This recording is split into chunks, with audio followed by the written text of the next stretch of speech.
ഓരോ വിചാരത്തിൻ്റെ പുതിയൊരു എപ്പിസോഡിലേക്ക് എല്ലാവർക്കും സ്വാഗതം.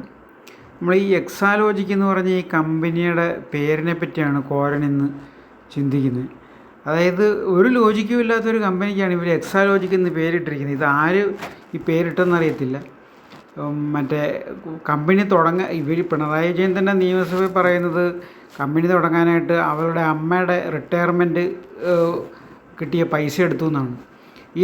മറ്റേ ശരിക്കും തെളിഞ്ഞിരിക്കുന്നത് ഈ കർത്തയുടെ തന്നെ കമ്പനിയാണ് ഇവർക്ക് തുടങ്ങാനും പൈസ കൊടുത്തത്, ആ ലോൺ തിരിച്ചടയ്ക്കാനും പൈസ കൊടുത്തത് കർത്തയുടെ കമ്പനി തന്നെയാണ്.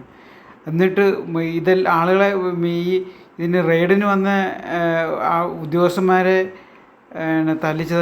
തല്ലിച്ചതച്ച പാർട്ടി പ്രവർത്തകർക്കെതിരെയൊക്കെ പോലീസ് കേസായി, അവരെ അറസ്റ്റ് ചെയ്തു. പലരും ജാമ്യത്തിന് ശ്രമിക്കുന്നുണ്ട്, അത് കിട്ടുന്നില്ല. എന്നിട്ട് പിണറായി വിജയൻ അങ്ങ് ചിരിക്കുവാണ്. പിണറായി വിജയൻ ചിരിച്ചിട്ട് ഏതാണ്ട് ഞങ്ങളെ രക്ഷിക്കാനായിട്ട് ഇവർക്കൊക്കെ എന്തോ ഉണ്ടെന്നുള്ള മട്ടിലാണ് അദ്ദേഹം പതിവില്ലാത്ത വിധം സന്തോഷവാനായിട്ട് ചിരിക്കുന്നത്. ഇത്രയും സഹാക്കളെ കുരുതി കൊടുത്തപ്പോഴത്തേക്കും ഇയാൾക്ക് ഭയങ്കര സന്തോഷമായെന്നുള്ള മട്ടിലാണ്.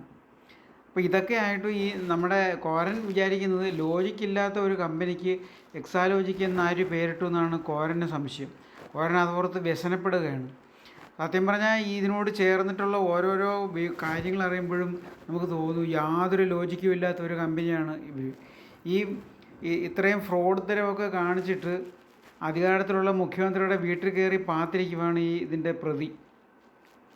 ആ പ്രതിയെ പിടിക്കാനായിട്ട് ED വരുമ്പോഴാണ് ഇവർ പാർട്ടിയെ തകർക്കാൻ വരുന്നേ, ഓടിവായോ എന്നും പറഞ്ഞ് കിടന്ന് അലറി വിളിച്ചുകൊണ്ട് മറ്റ് നേതാക്കന്മാരും ഗുണ്ടകളും മുഖ്യമന്ത്രിയല്ല പിണറായി അടക്കം പ്രതിപക്ഷ നേതാവ് അടക്കം കിടന്ന് നിലവിളിക്കുന്നത്.